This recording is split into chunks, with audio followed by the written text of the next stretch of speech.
নির্বাচন যে গণনা প্রক্রিয়া চলছে এই ব্যাপারে একটু আপনার জানতে চাচ্ছি। উত্তর ত্রিপুরাতে শান্তিপূর্ণভাবে পঞ্চায়েত নির্বাচন হয়েছিল।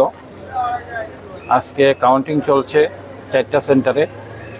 আমি এখন যুবরাজনগরে আছি, বাকি পানিসাগর, কদমতলা এবং কলাছড়াতে সব জায়গাতে শান্তিপূর্ণভাবে কাউন্টিং চলছে। আপনারা দেখছেন এই হলের এখানে কাউন্টিং হল সেন্টারের মধ্যে এবং রাস্তার মধ্যে প্রচুর মানুষের ভিড়। এটা অনেক দিন পরে এত সুন্দর পরিবেশে নির্বাচন এবং ভোট গণনা, প্রচুর মানুষ স্বতঃস্ফূর্তভাবে রাস্তার মধ্যে আনন্দ উল্লাস করছে, খুব ভালো লাগছে।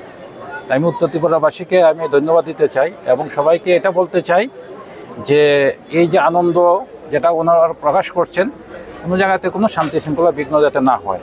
আর শান্তি শৃঙ্খলা বজায় রাখার জন্য উত্তর ত্রিপুরাতে প্রায় 1,500-এর মতো ফোর্স ডিপ্লয়মেন্ট করেছে। এটাও আগে এমন কোনো দিন হয়নি। প্রচুর ফোর্স এনেছি, প্রচুর ফোর্স ডিপ্লয়েড করেছি। তো সবাইকে আমি তথাপি রিকোয়েস্ট করব যে শান্তি শৃঙ্খলা যেন বজায় রাখে। ধন্যবাদ।